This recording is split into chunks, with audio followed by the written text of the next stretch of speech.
Welcome, all of you. Welcome, friends. We are pleased to gather into our virtual space and seek some connection, some companionship in our various struggles and wrestlings in all our locations. We're here to focus especially in this public webinar on economy of life in a time of inequality, pandemic and climate change. And we are pleased to have the Reverend Dr. Allan Boesak with us live, and we'll be speaking later in our webinar, and also Professor Cynthia Moe-Lobeda, who cannot be with us, unfortunately, in person, but has given us a video presentation.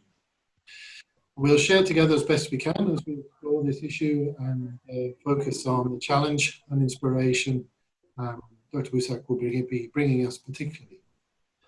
I'm going to ask Philip to just explain how we'd like to engage together in this webinar so that we're clear how to interact and hopefully get the best out of the time we have in the various time zones in which we're Hello, everyone, and good morning, good afternoon, or good evening, depending on where you are. We are following for this webinar, the webinar format of Zoom. That means you can only see the panelists who will be speaking. We will be having two speakers, and if you have any questions for the speakers, may I kindly request that you type them into the chat box, which you will find if you hover your mouse over the screen. There will be a Q&A at the bottom, and you can enter your questions over there, and the questions will then be answered accordingly.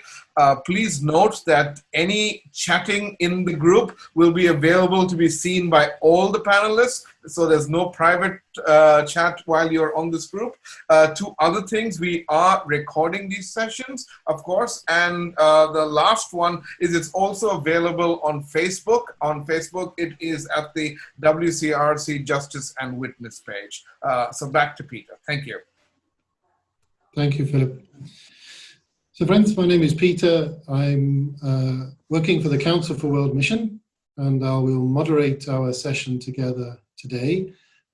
Council for World Mission is one of the organizations sponsoring the overarching project behind this webinar, the NIFEA project, New International Financial and Economic Architecture project, which is really about trying to address and expose economic injustice and pose alternatives that emerge from prophetic voices and grassroots communities.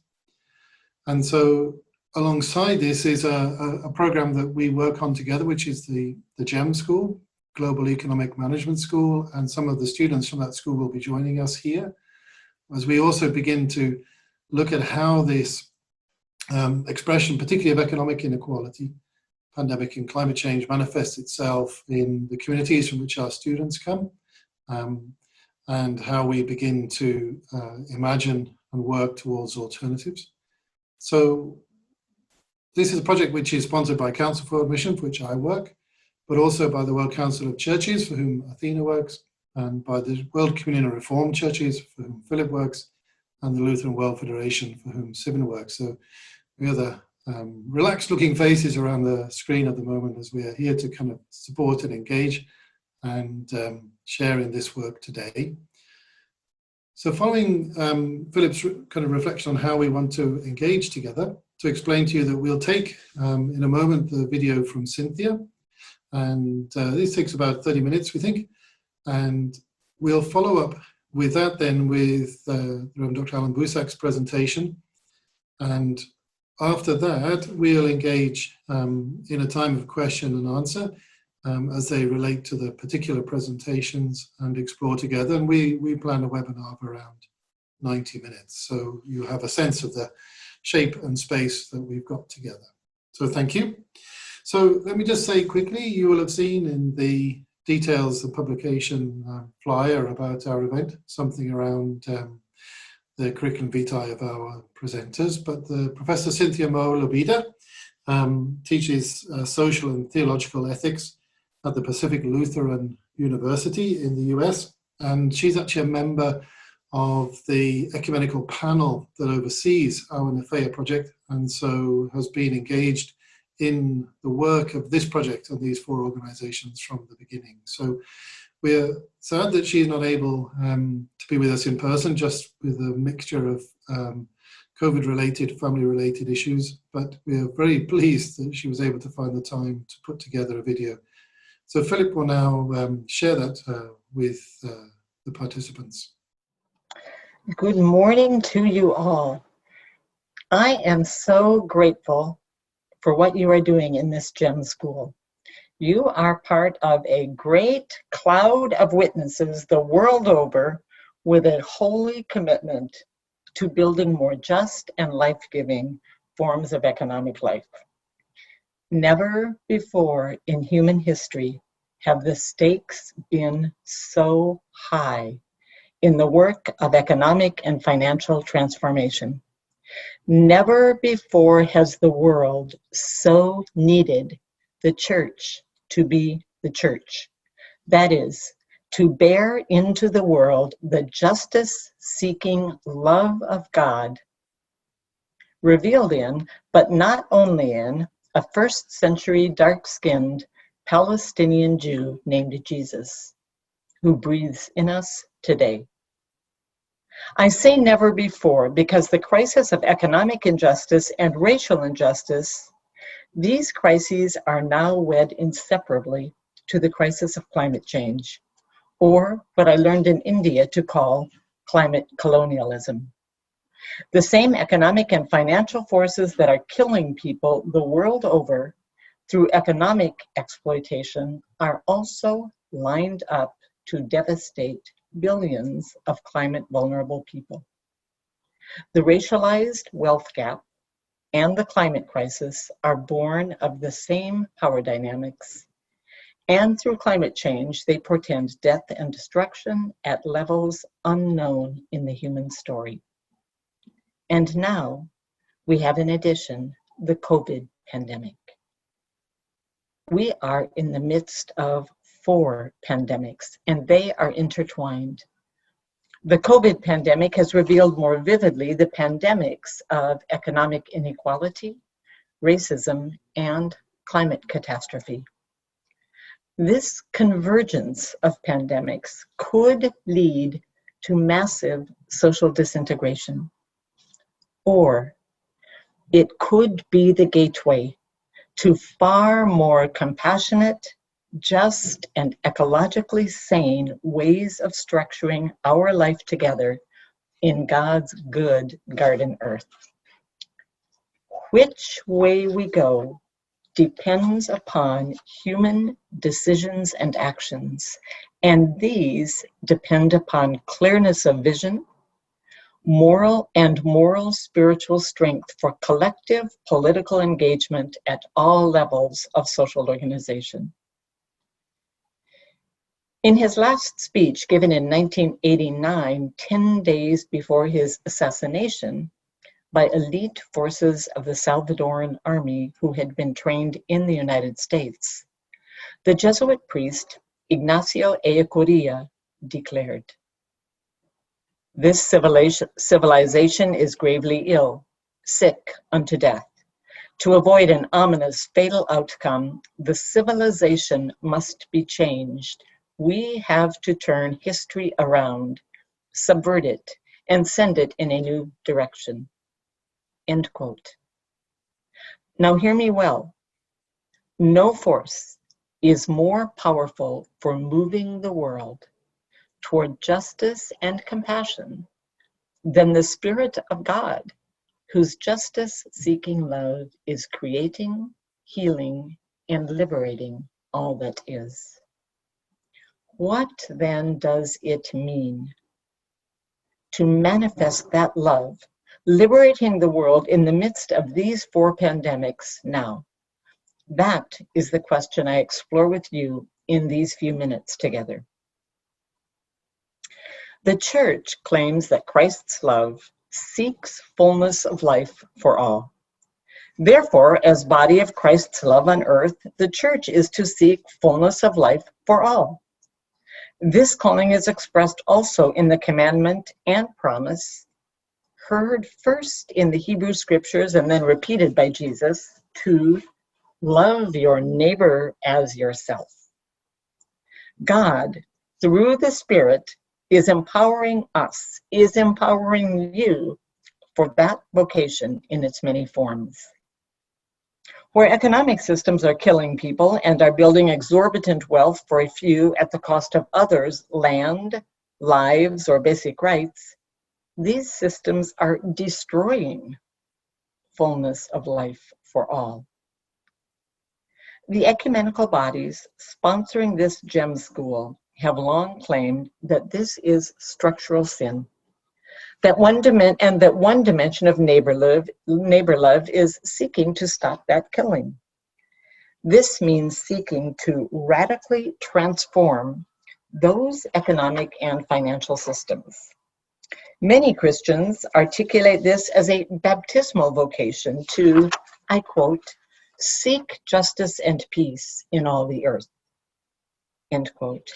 And for those of us who benefit materially from structures of exploitation, Christians understand this reshaping of those systems as repentance of our participation in structural sin. In other terms, because sin takes structural form, such as racism and economic injustice, Christ's love embodied by human beings takes structural form. That is, it challenges unjust systems and builds more just, life-giving alternatives. Christ's love challenges unjust systems and builds more life-giving and just alternatives. Discerning what that entails in these times of intersecting deadly pandemics truly depends upon reading clearly the systemic dynamics that are destroying or threatening fullness of life for all. This is your and this is our great challenge. A poor diagnosis renders poor medicine. Reading the signs of the times, that is, gaining a good diagnosis, requires profound humility. We will never be fully correct. Yet it requires also the boldness and the courage to say that we will try nevertheless to see clearly what is going on so that we may respond faithfully. Therefore, let us note 3 signs of the times as clues for discerning the form of Christ's love amidst these pandemics. Okay, we read now 3 signs of the times. First, we are not all in this in the same way. The convergence of pandemics is revealing far more fully to many of us who live in the worlds of economic and racial privilege that we human beings are not all in this in the same way. Black and brown people, indigenous people, many Asian people, and economically poor people are far, far more likely to die from the 4 pandemics than are white people with economic resources. This truth is long known by people of color, while the blinders of privilege have kept it relatively hidden from white people. The convergence of pandemics rips those blinders to shreds.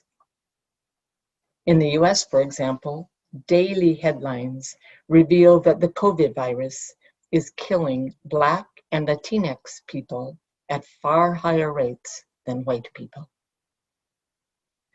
The second clue, these 4 pandemics, economic violence, racial violence, climate violence, and COVID violence, are intricately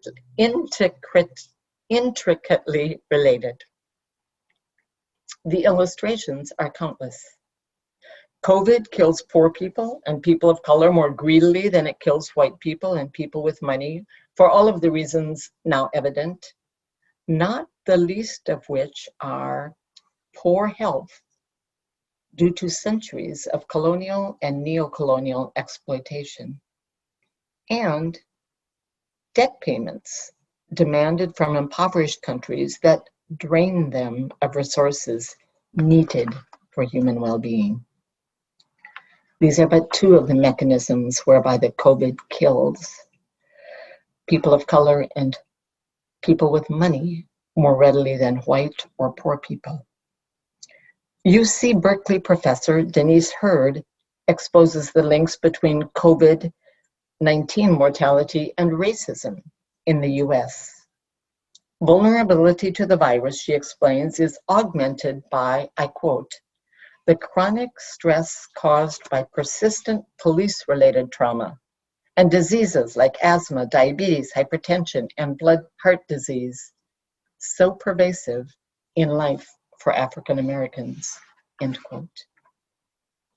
Hop Hopkins, a Black leader with the Sierra Club, summarizes the links between racism and climate change, another of the sets of links in these four pandemics. He writes, I quote, "We'll never stop climate change without ending white supremacy. You can't have climate change without sacrifice zones. And you cannot have sacrifice zones without disposable people. And you can't have disposable people without racism. The richest people need for white supremacy to remain invisible so they can continue to plunder our planet. They need those sacrifice zones and the racism that justifies them, or they'll have nowhere to put their trash and pollution," end quote. So that second clue, or that second reading of the signs of the times, is the interweaving of these four pandemics. We move to the third clue in reading the signs of the times. All four pandemics reveal with raw and searing force the deadly fault lines of the present economic order. By this I refer to neoliberal capitalism fueled by deregulation, re-regulation, and privatization in the US and elsewhere, and by multilateral trade and investment agreements powerfully influenced by the US. The COVID pandemic has exposed like never before the death traps in corporate and finance-driven capitalism. Again, another name for neoliberal capitalism, corporate and finance-driven capitalism. The death traps are exposed by the COVID when we hold this form of economy as the basis for access to food, water, healthcare, housing, and income. Billionaires have made money on the COVID crisis, while millions of people, billionaires have made money on the COVID crisis, while millions of people go hungry, homeless, and without personal protective equipment and medical attention. The courage and the passion of the Black Lives Matter movement has laid bare the racist nature of capitalism. Since its first large-scale manifestation in the US in the cotton industry, wed to the Atlantic slave trade, on through the financialization of capitalism beginning in the 1980s. Today, the investing classes, disproportionately white, make a profit on Black and brown lives through 1, a criminal justice system that enslaves Black people in the US, 2, weapons manufacturing that kills people of color around the globe, and 3, through contingent labor and low wages, disproportionately held by Black and brown people. Finally, the climate crisis is in large measure the result of, and again, let me remind you where we are. We're in the third clue, or the third sign that we're reading in the signs of the times. And that is the fact that these four pandemics reveal the deadly nature of capitalism as we know it.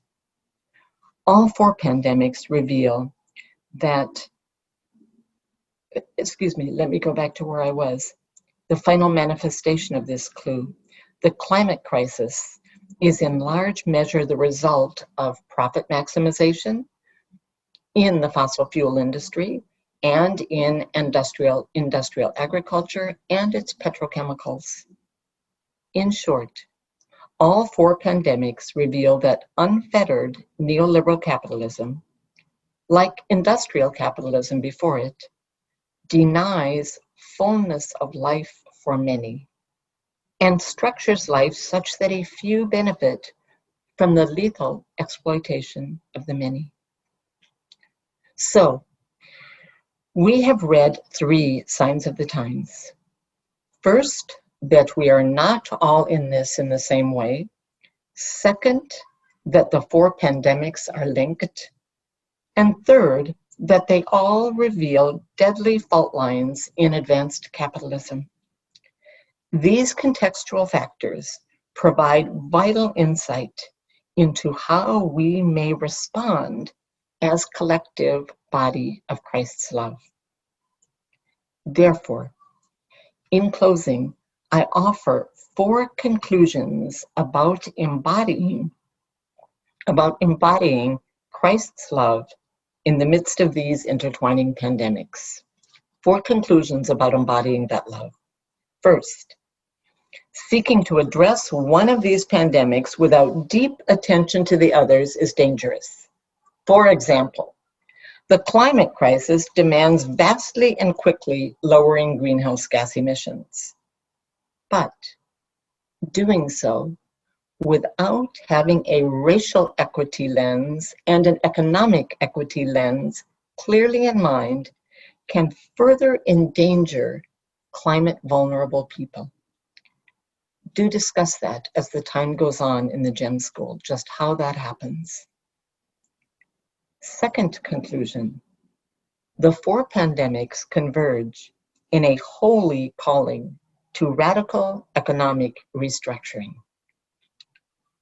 Life in God is supposed to determine the nature of our relationships. We are to love others as self. Where there is injustice, love, in the biblical sense, seeks to dismantle injustice and build justice. The fundamental problem with the reigning economic and financial architecture is that it hurls us into relationships of profound exploitation rather than relationships of social justice. That is, through economic systems, some of us unwittingly cause death or great damage for many others. With climate change, this may become death or damage for billions of people and countless species. Perhaps death of Earth's capacity to sustain life. This form of economy is, therefore, counter to the gospel of Jesus Christ.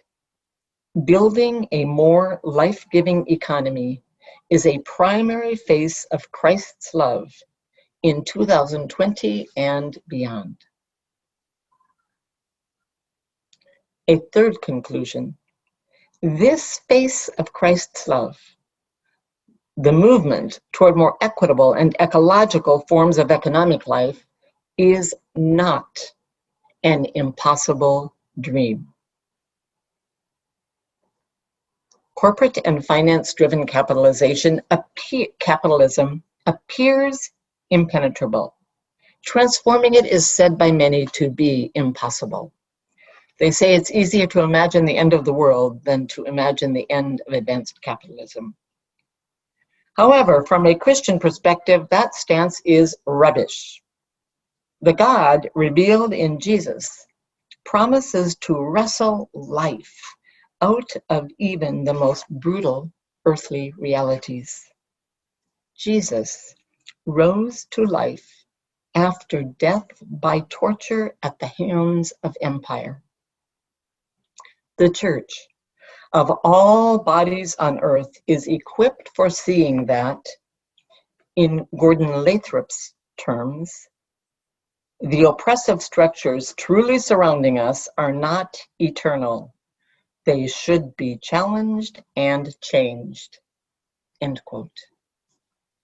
In baptism, we are born into an alternative reality. the true reality, and everyday life in which we resist the principalities and powers that thwart abundant life for all. In the Eucharist, we are nourished for living into that true reality.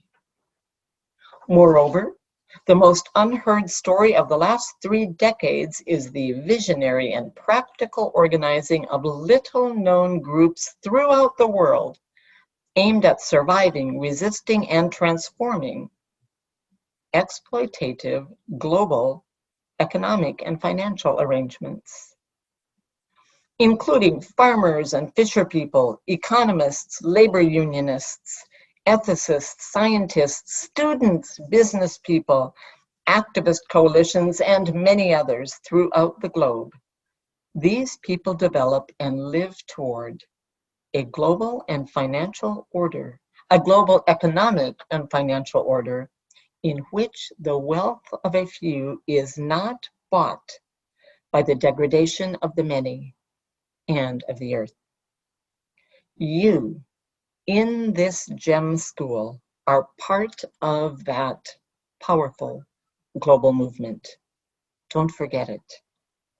Building the new economy entails change in 5 arenas of human relational life: household or individual lifestyle; 2, institutions such as church, temple, mosque, school, that is, institutions of civil society; 3, corporations and other business; 4, public policy and governance at local, regional, national, and global levels; and 5, worldview or consciousness. And building the new economy entails multiple forms of action, from lifestyle change to public policy advocacy to economic advocacy, such as divesting and reinvesting, to education, to theology and worship, and much more. In this movement, God is resurrecting life out of death and destruction. One form of resurrection emerging from the convergence of pandemics is this: by exposing the revolting impacts of economic life as we know it. These pandemics push open the doors to replacing it with more ecological, equitable alternatives. This exposure will nourish the under-recognized but powerful global movement to build new economies if human beings have the moral courage, the practical wisdom, and the spiritual maturity to move in that direction. We will build the new economies out of these pandemics if human beings, and this is where your leadership comes in, have the moral courage, practical wisdom, and spiritual maturity to move in that direction, the direction of new economies, more equitable, more ecological, more democratic, and more compassionate. Well, the final conclusion of the 4, religion has a crucial role to play. Religion? Yes, religion. Religion has the capacity to call people to our better selves, to hold up the deep values of compassion, social justice, creation care, and a common good. Religion can shift the narrative of who we human creatures are. A species, yes, easily seduced by the sin of being selves curved in on self, but also freed from that sin by the life-saving, transformative power of the cosmos that Jews and Christians and Muslims know as God, and other people know by other names. Religious communities can insist that economic and financial policy and practices are moral matters because they determine humans' relationships with others and with creation. Economic and financial policy and practices determine whether my daily life will support life or kill life. They determine who will have water and food and healthcare amidst the COVID. Economic and financial practices and policies are moral matters for these reasons.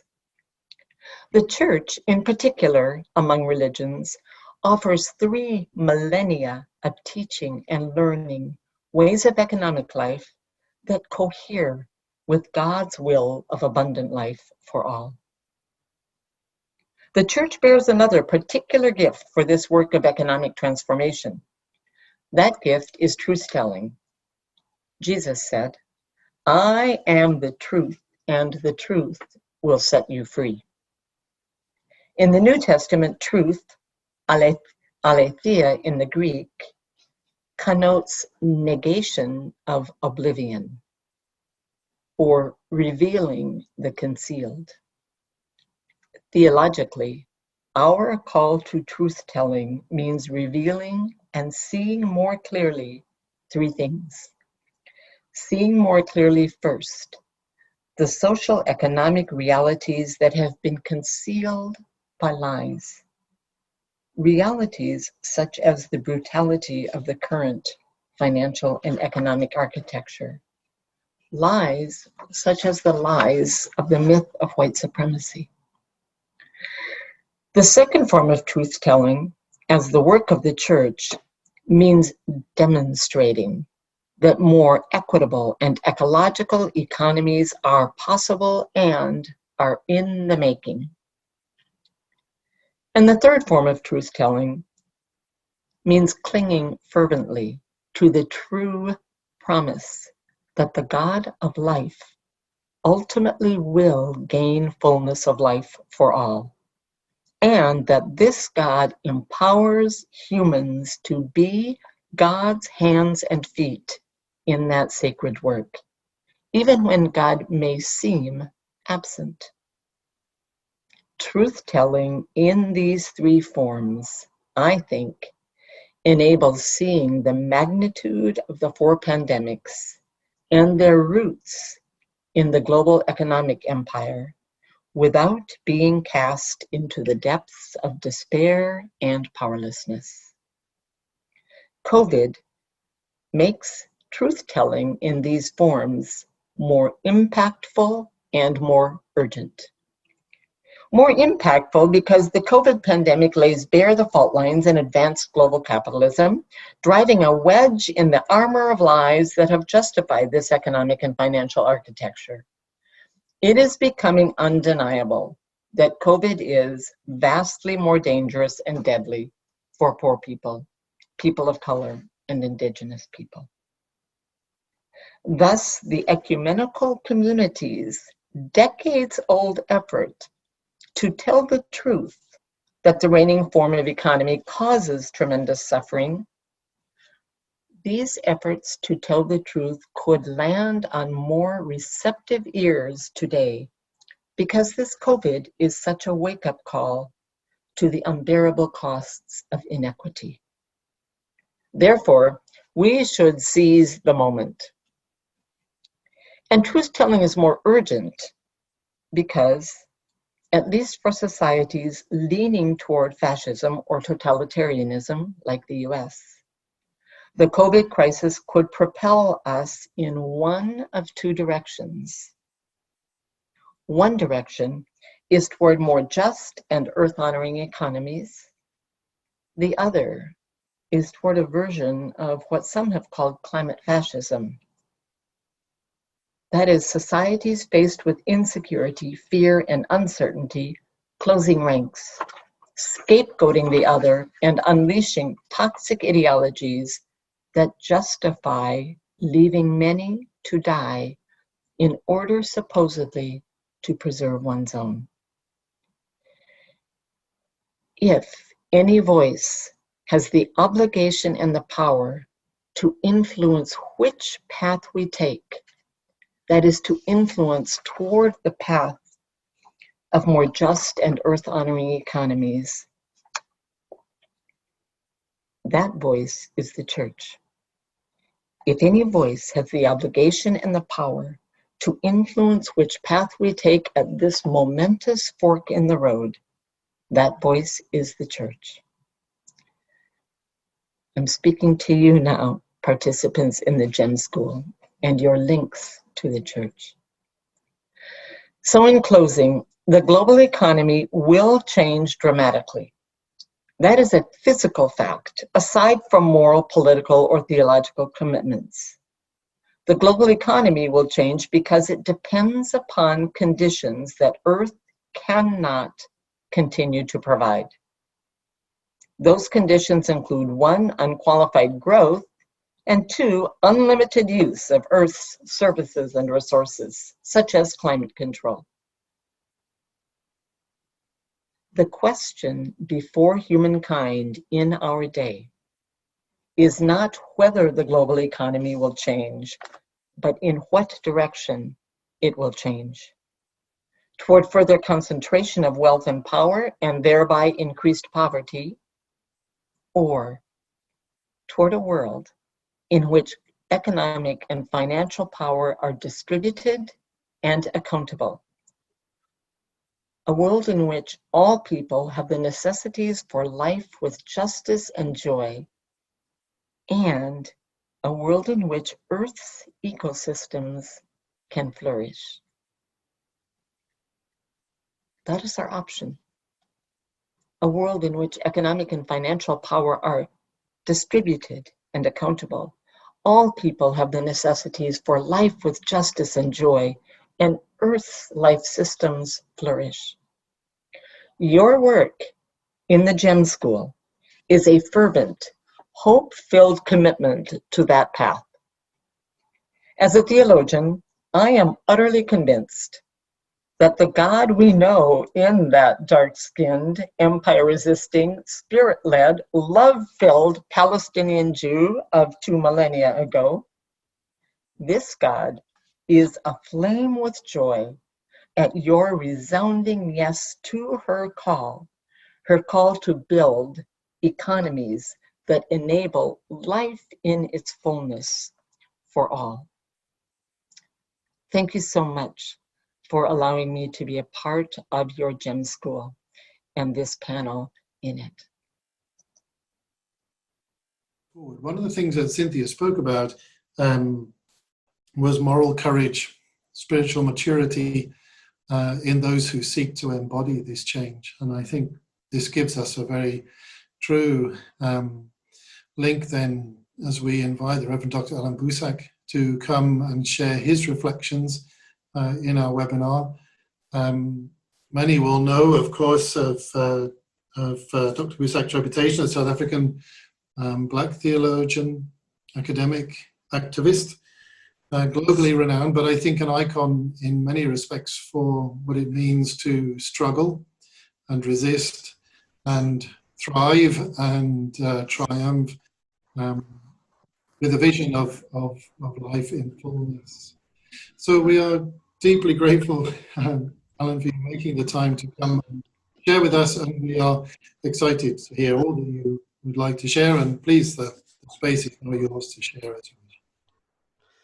Thank you so much, moderator, and I greet all the panelists and all the GEM School members and everybody else who joins us this afternoon. It is a great joy to share this panel with you and this discussion. I was thinking while I heard Cynthia speak that we haven't spoken really, Cynthia and I, since 2011, when we both worked on a project called the Globalization Project of my denomination and the Reformed churches in Germany. But I was struck at how many parallels there are in our thinking, and you will see that this will come out as I continue. So let me speak to you on a subject that Philip Peacock suggested that I should try and flesh out a little bit this afternoon, namely global apartheid and COVID-19. And I will say something about global apartheid, and then I will offer 10 theses for your listening and consideration. About a year ago, at a World Communion of Reformed Churches consultation on racism, authoritarianism, and nationalism, I spoke of the concept of global apartheid. And this is what I said then. South Africa, with its draconian policies of apartheid declared by the international community a crime against humanity, and by the ecumenical movement led by the World Communion of Reformed Churches, a sin, a travesty of the gospel, and its theological justification, a heresy, had set the world a particularly vicious model of racial oppression and discrimination, injustice and exploitation. So much so that we may speak today of a phenomenon called global apartheid, which includes socio-economic exploitation and inequalities, political and social exclusion, racial and ethnic discrimination, as well as gender injustice and heteronormative oppression. The common element here is sometimes not so much the dominance of the racial question as the systemic, violent, pervasive, and totalitarian nature of that oppressive system. The general reference today is the division of the world between the so-called 1% and the 99%, made crystal clear in Oxfam's annual reports. In January 2017, Oxfam reported that just 8 white men owned as much wealth as half the world's population. 1 in 9 people do not have enough to eat, and more than 1 billion people live on less than $1.25 a day.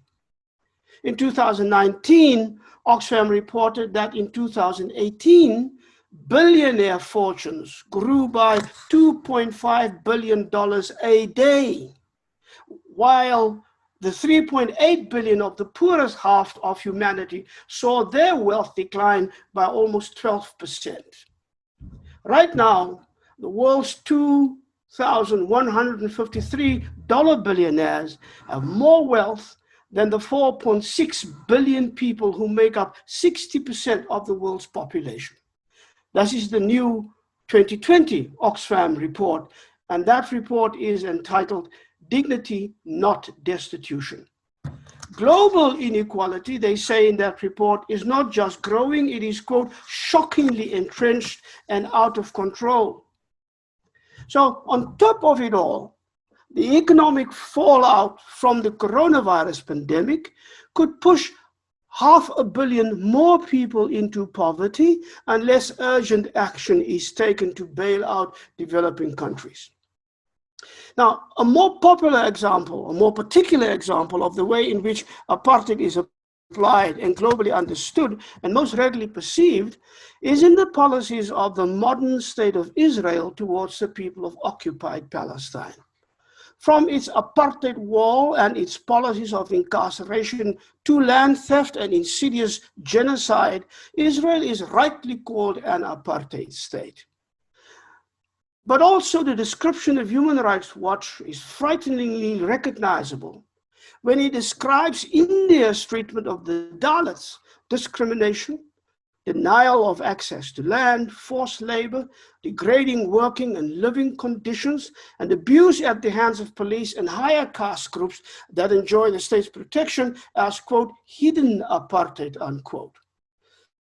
And in the last few years, though, emboldened by an aggressive state-sanctioned Hindu nationalism, it has been much more blatant, much more openly violent, and much more shameless, so that hidden apartheid may not be so applicable anymore.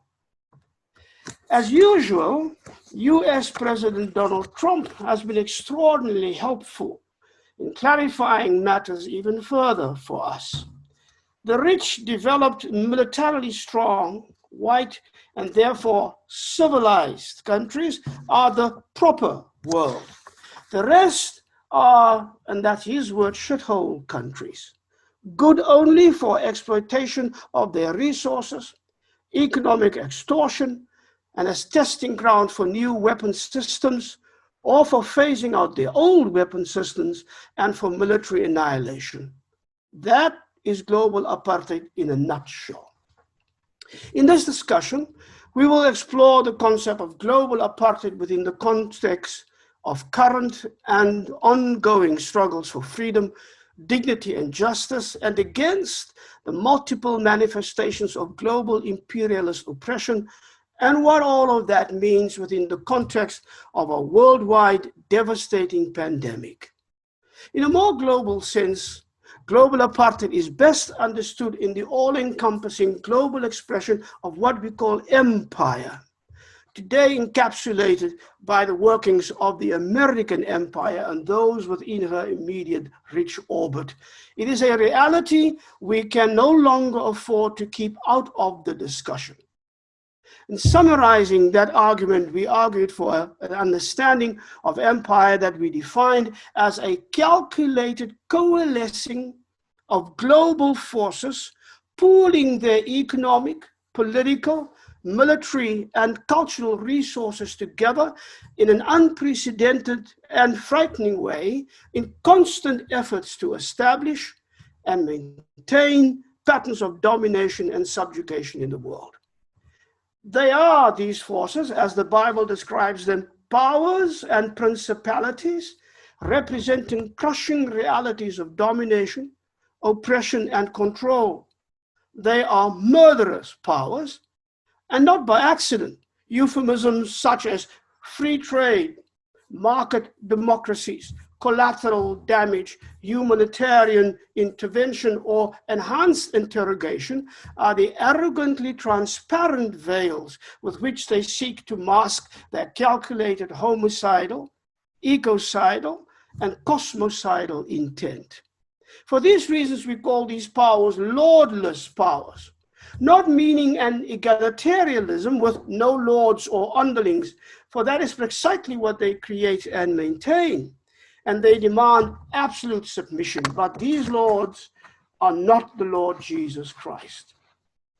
Indeed, the aim of the builders and beneficiaries of empire, centered in first world capitals, together with their third world clients, writes a man called Stephen Hyatt in a fascinating collection of essays titled A Game as Old as Empire, is to, quote, work to arrange the world, rearrange the world to their liking, end quote.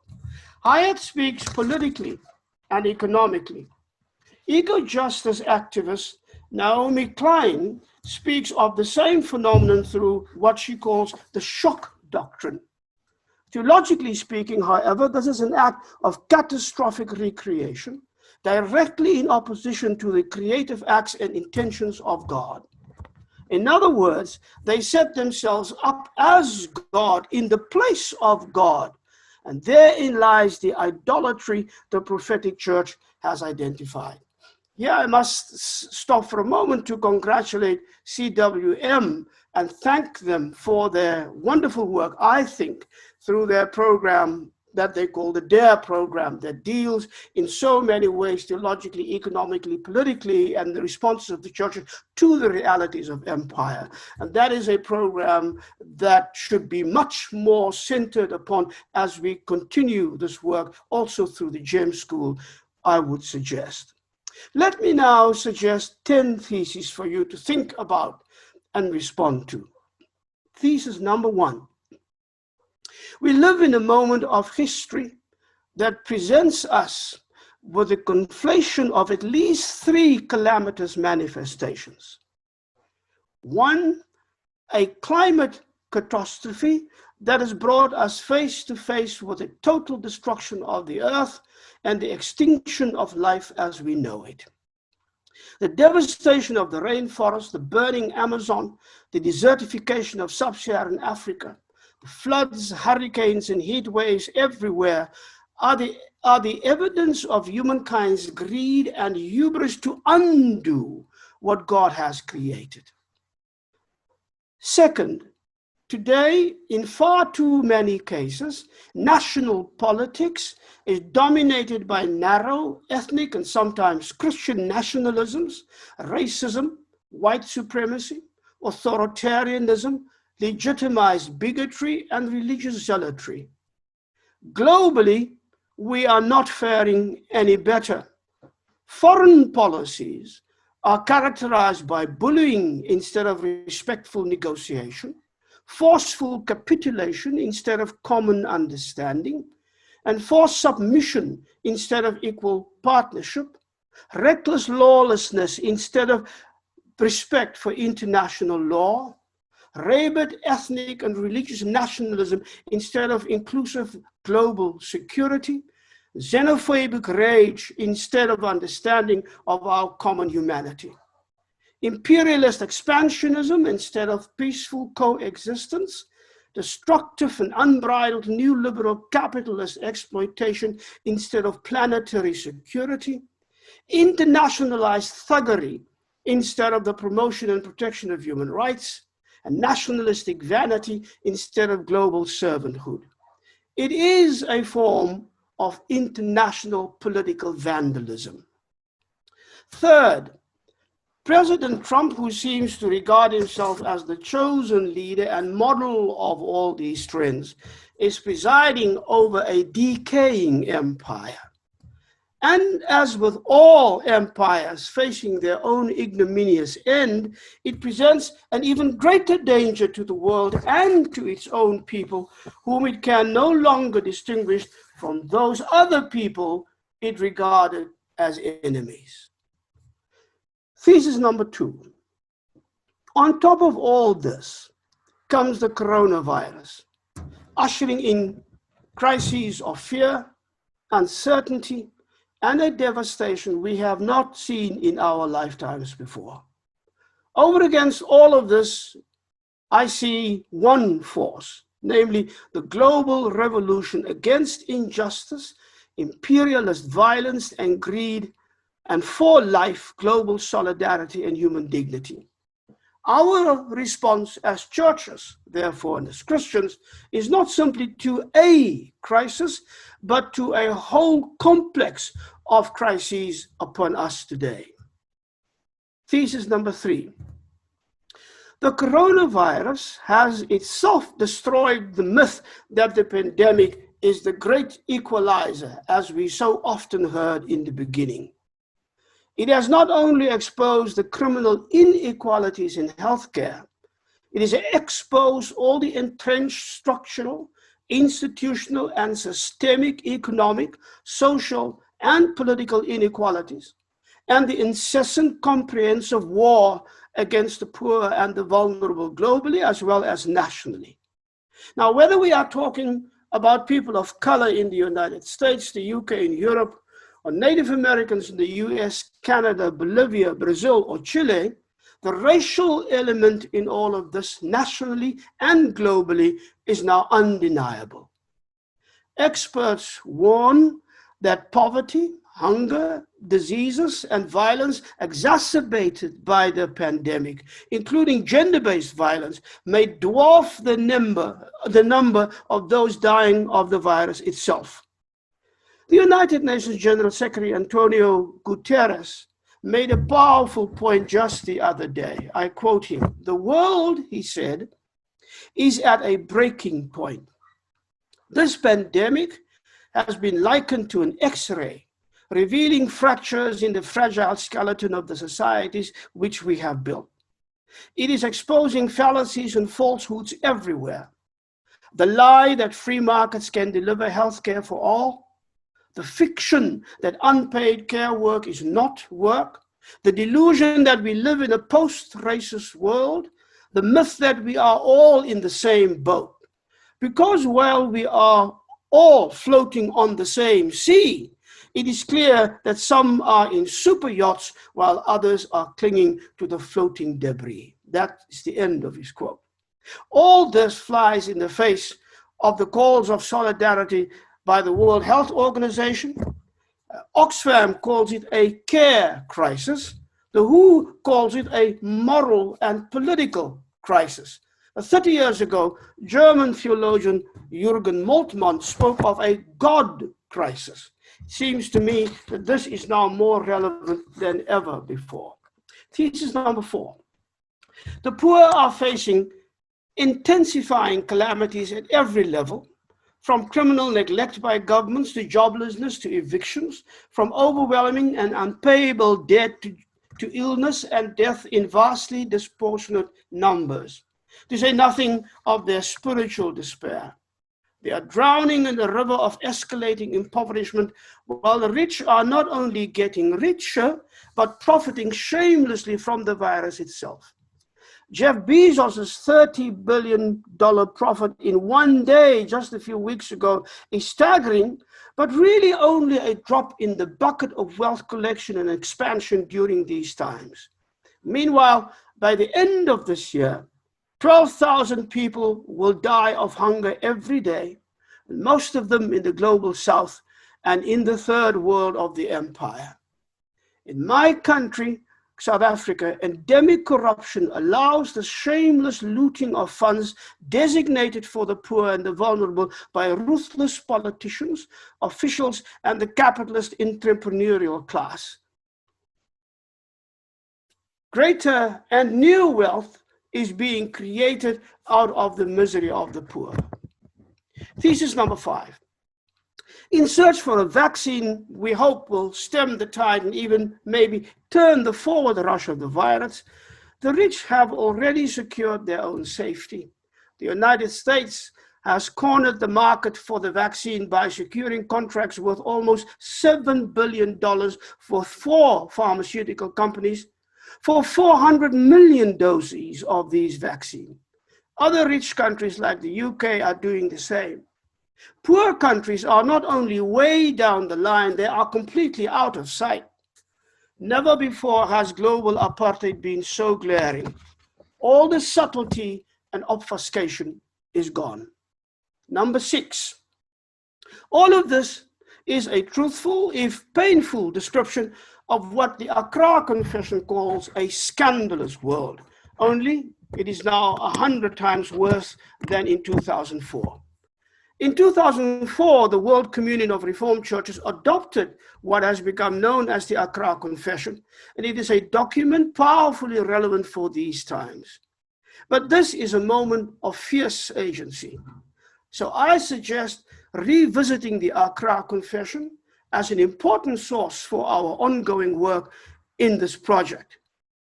It is my view that the urgency of our times demand that we be done with the harmful civility of theological compromise and with pacification. Certainly from the Reformed tradition side, we should no longer be hesitant in our embrace of the radical Reformed tradition and of the radical Calvin.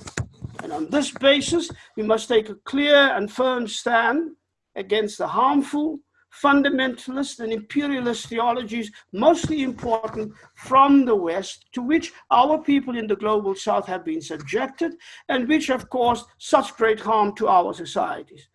A recent case of the 2 fundamentalist churches in Seoul, South Korea, and their pastors Yoon Kwang-loon and Lee Man-hee, and the harm they are causing in spreading the virus through their so-called religious resistance to their government's efforts to combat the pandemic are just 2 examples which caught the headlines. The harm done through these theologies to the environment, to women, to LGBTQI persons is already incalculable. And these too, the virus has exacerbated. We must also, I think, learn to open ourselves to the wisdom of indigenous traditions and religions, to which many of our people in indigenous communities are now once again turning in order to create new ways of common understanding, solidarity, and action. Thesis 7. Accra is clear. We see the world through the eyes of the powerless and suffering, because we know that the real scandalousness of this world is only seen through the eyes of those who see it from the bottom of the well. Paragraphs 5 and 28 of the Accra Confession speak of the cries of the people. But John Calvin taught us that when the oppressed cry, how long, it is, quote, as if God hears God's self cry. The cries of the poor are actually the cries of God. Paragraph 5 speaks of the woundedness of the people and of creation. But again, John Calvin speaks also of the woundedness of God. So every injustice inflicted upon God's children is a wound upon God. In doing deeds of justice, we are then not only healing God's wounded children, we are actually healing the wounds of God. Paragraph 6 in Accra reminds us to look at the root causes of the scandalous condition. So our critique of what we then called unjust economic conditions must become unvarnished, pointed, and well-informed critique of neoliberal capitalism in all its forms. Any response to the coronavirus must not just include a call for a reconstruction fund, it must also include a call for the immediate cancellation of all third world debt. The work for a jubilee here, with all its political and moral implications, must be urgently revived, and we need a new look at portions of the Bible like Leviticus 25 and the Lord's Prayer that forgive us our debt part. Thesis number 8. Yet in the midst of all these death-dealing realities is a sign of hope, and I see that in the global Black Lives Matter revolution against empire in the streets of cities and towns all across the world. In all their interracial, intergender, international inclusiveness, they are a hopeful, courageous, iconoclastic energy against submission to empire and also against hopelessness. The revolt against the lynching of Black bodies in America is a revolt against the lynching of hopeful, meaningful life everywhere. It is what Martin Luther King called the inescapable network of mutuality at work. This is the world revolution Martin Luther King saw beginning to unfold in his day and called for people of goodwill to be on the right side of that revolution. India's lay theologian, that wonderful, wonderful theologian, M.M. Thomas, talked of revolution as the demand of the people for power as the bearer of dignity and for their significant and responsible participation in society and social history. It is the power of the powerless wresting power from the hands of the powerful. Now, M.M. Thomas raised the issue within the ecumenical movement more than 50 years ago, and it has returned with a vengeance. It is for us, in every sense, a kairos moment. Thesis number 9. So the question for the churches and for Christians and for the ecumenical movement is not whether there is a revolution going on, but rather on which side of the revolution are we? What does it mean to follow Jesus of Nazareth as Accra demands? The question is not whether we can discern the signs of the times only. Those signs are all too clear.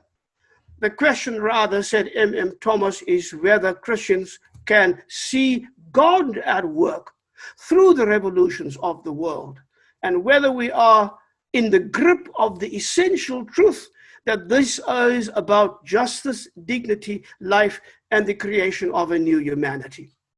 If we do not do this, Dietrich Bonhoeffer warned us way back in 1934, and I agree with him, quote, the ecumenical movement will be no more than a useless association for making fine speeches, end of quote. Thesis number 10. The Accra Confession quite deliberately aligns itself with the Confession of Belhar of my own denomination, adopted in 1986. But it is important that we understand and show the difference between a confessing church and a church with a confession. In the Belhar Confession, we confess God as a God of radical, indivisible justice, radical, indivisible equality, and radical, indivisible inclusivity. For Belhar, that means that, quote, the church is called to stand where God stands, namely with the poor and the oppressed and against any and all forms of injustice, wherever they may occur. So standing with them means standing with them in their struggles against injustice and for dignity and meaningful life. Spiritual empowerment, encouragement, and comfort, of course, remain as a given for the church. But offering thoughts and prayers are for unimaginative politicians who have run out of platitudes. We should find ways to join the ongoing revolution.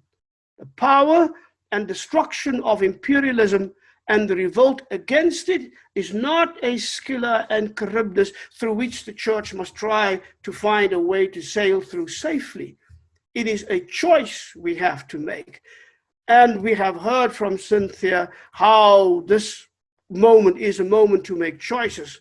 And we should remember, many are called, but few are chosen, but the chosen shall be known by their choices. Thank you so much for allowing me to join you in this discussion today.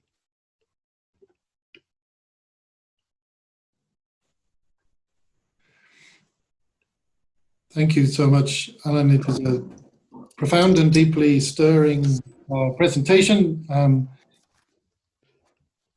All of our presentations become frustrating when they have to be delivered remotely and without being near each other to kind of grow in the spirit of how you share and what you share, and the same with Cynthia.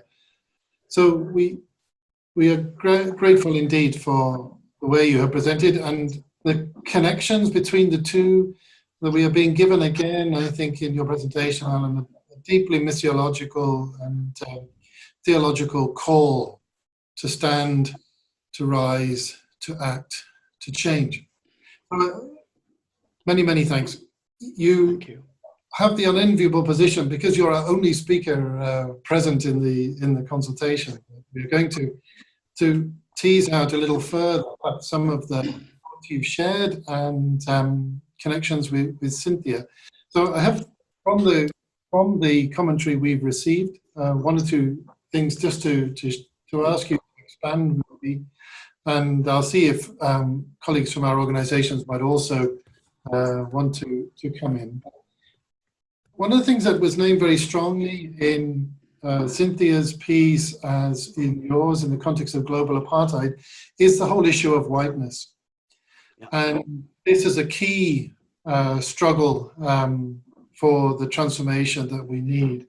And clearly speaking, both from a South African perspective and a global perspective, and I'm sure your experience also in the US, I wonder, Allan, if you would say a little more on how you see whiteness needs to be addressed and dismantled and challenged, and perhaps alongside that, ways that churches then might especially become spaces for this kind of truth-telling and engagement. So as you think of your own deep experience, I'm sure, and your perspectives as these things are coming together on how whiteness is at the heart of this network of evil and death.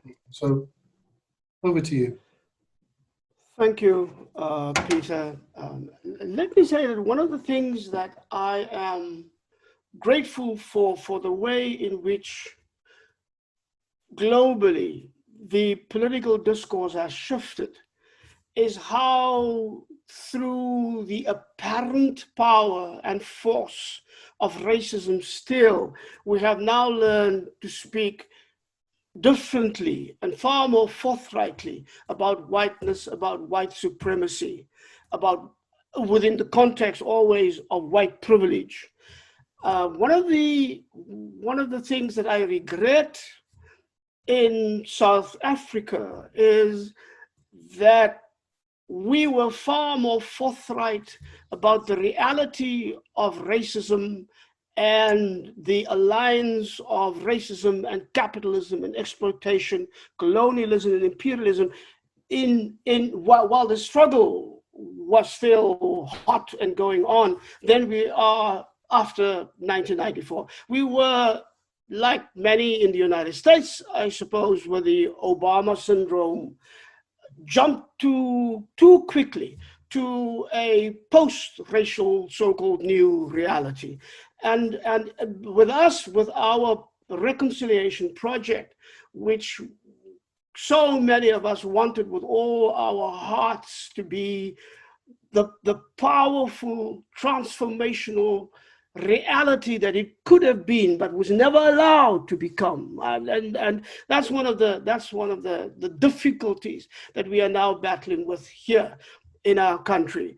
is that within that context where we spoke much more easily about forgiveness than about repentance, for instance.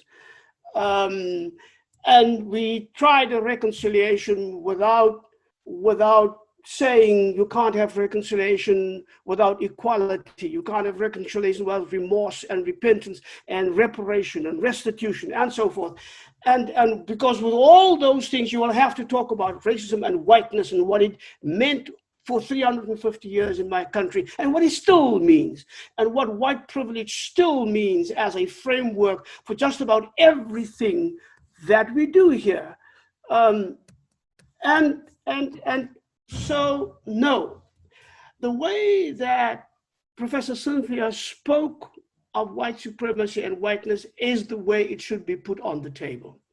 And if for political reasons and expediency reasons, politicians do not want to put it on the table, either because they are bought or captured or silenced by all sorts of things, and if the media will not put it on the table because the media are mostly in the hands of a few white corporations across the world, and if the political discourse doesn't allow it, I am convinced it is the church that must put those issues on the table, and clearly on the table. And one of the reasons why in the churches we have so little genuine conversation and contact with our younger people is they are way beyond this already. They know how to deal with these issues, but they do not see us as the church with them in every way that we shouldn't. So yes, whiteness, white supremacy, white privilege, racism, always coupled with capitalist exploitation, as it always has been. That is to be one subject in the conversation that we must take forward. Thank you, Allan. This is something in the NEFEA project we're also wanting to develop and push, because you cannot talk about what capitalism is doing without talking about what it has done and seeing its particular rootedness in European colonial white expansionism, supremacy, Christian expansionism and supremacy, and this needs to be an ongoing critique for how we address what's going on. So, and clearly churches are spaces for that, both responsible for it as well as the spaces in which there could be alternatives. There's quite a lot of interest in the chat around, okay, well, how are we, we can imagine, what do we do? How do we do?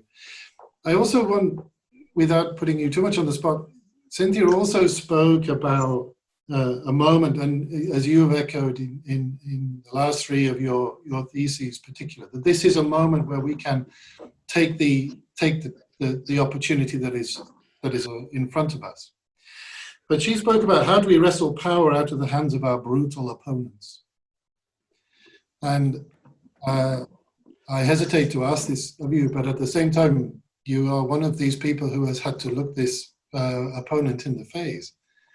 Yeah. What is it that we need personally, institutionally, spiritually, and more, let's say, to be able to do that, to take this confident moment that you're outlining for us as a moment of contest?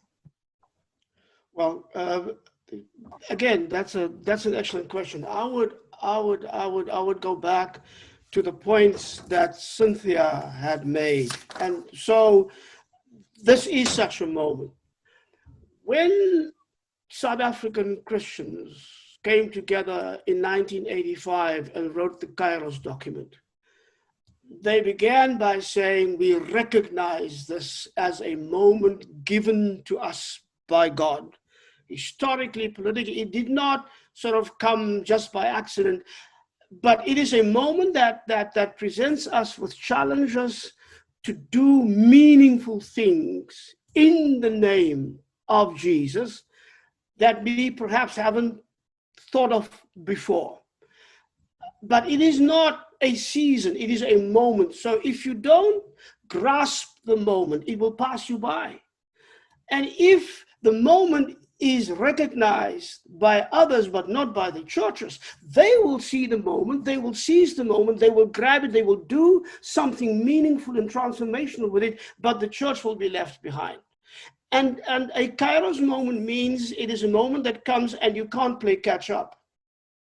If you do not have that sensitivity that this is it, then you will lose. My feeling is that what we see in the world today, not only the most brutal form of the manifestation of violence by the empire, by the return of all sorts of forms of new colonialism, the exploitation, the violence that Cynthia talked about that is unleashed upon women and girl children and the weak and the defenseless in every possible way. If this is not the moment, then I don't know what is a moment for us. This is also a moment in which there is a worldwide revolt against all of this. Now, you can argue that what we see as a movement, as a revolutionary movement, is too disparate. It is too fragmented because it represents different issues. I'm not looking at it in that way. I can see a movement that was revived as a revolutionary movement by the Black Lives Matter movement. But look what has happened. All of a sudden, people who see what violence, patriarchal violence means, they are there. People who want to assert their human beingness as LGBTQI people, they are there.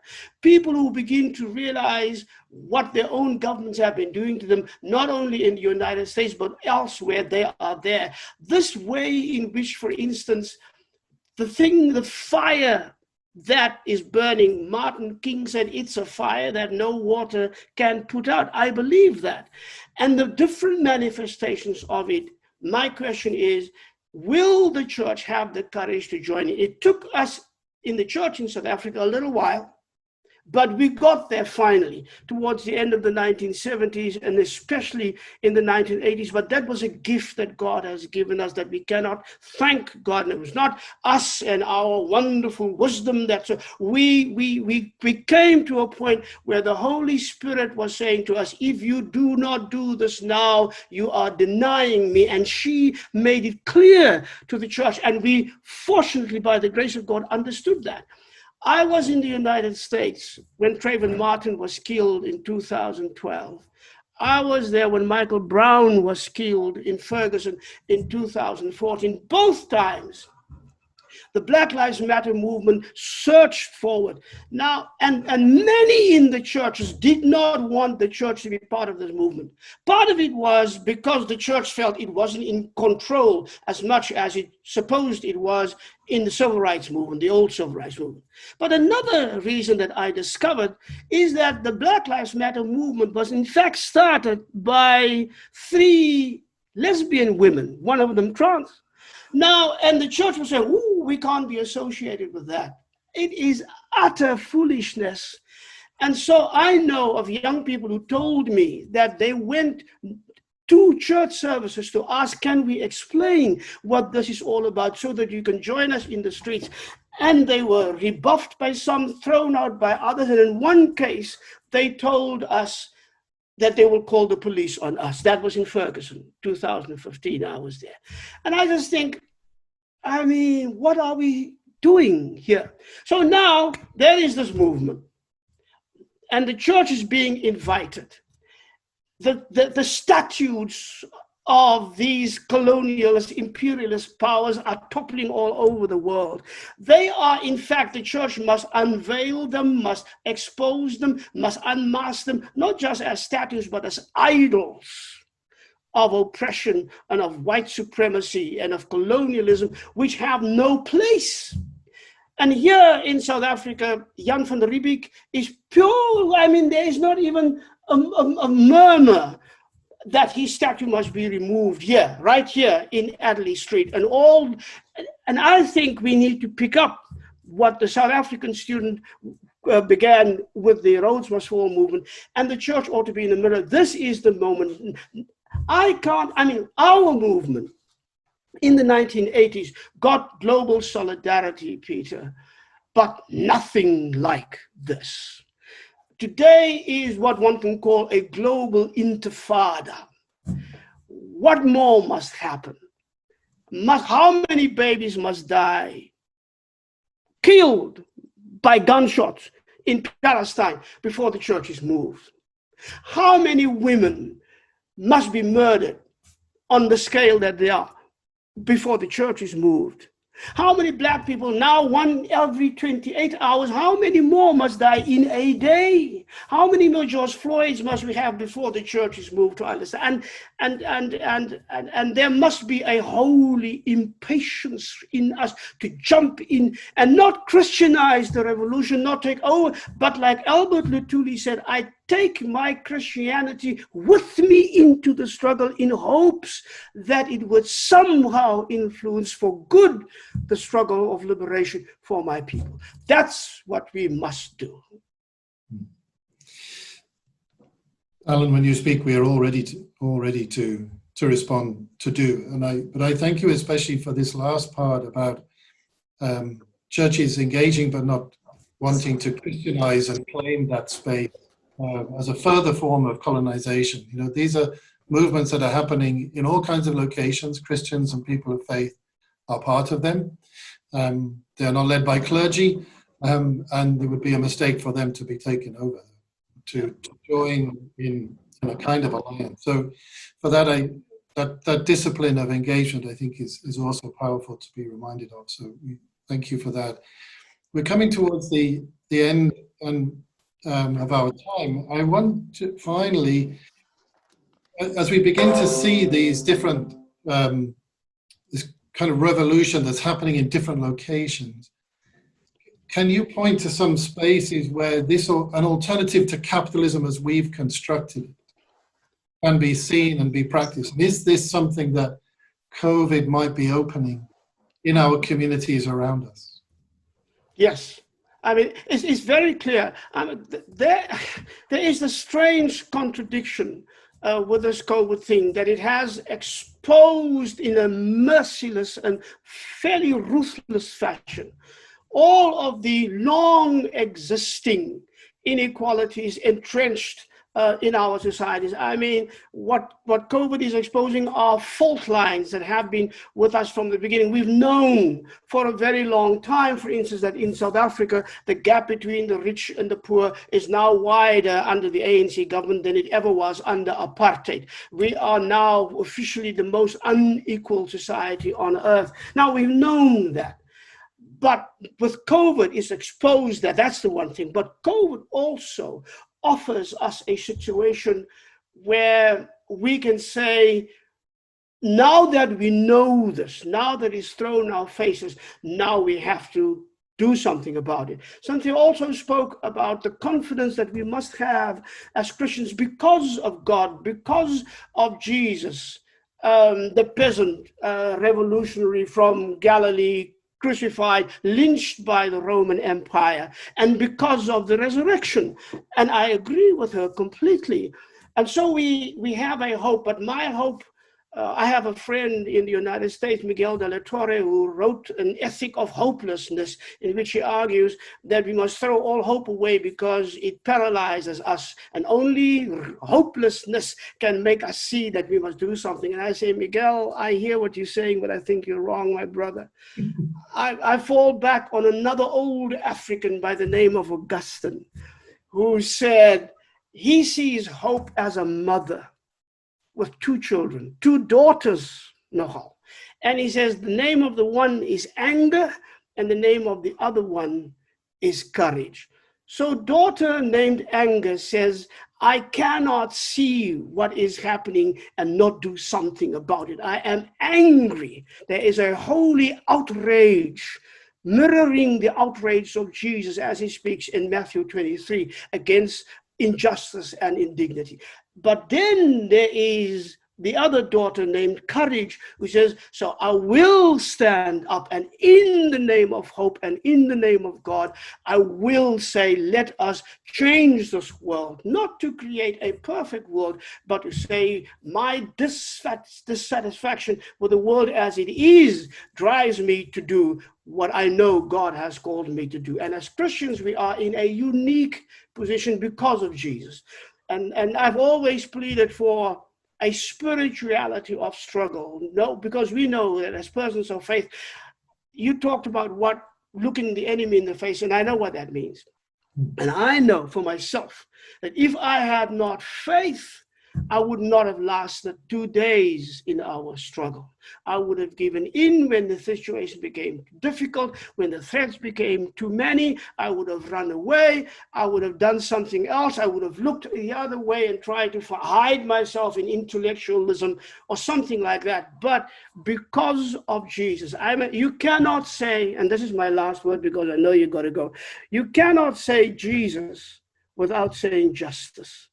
But the more you say justice, you have to say Jesus, because without Jesus, you cannot do the work of justice. It's too hard. It's just too hard. And so for me, people of faith are anchored in a way that we sometimes do not even begin to understand how powerful that is. And we have that example that died and rose again in triumph. And so that's what we cling for. So our spirituality of politics makes us see our responsibilities and make us see how we can transform this world and subvert it and challenge it and transform it until it conforms to the norms of the kingdom of God.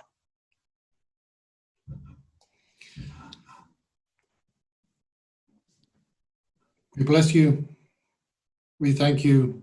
And we, with you, are inspired to this hope and this courage and this spirituality of action, transformation, and change. Allan, thank you so much for your sharing, what you have prepared to share, and then, of course, what you came in conversation, and how you have given yourself, as always, so truly and rightly to us. So our thanks to you.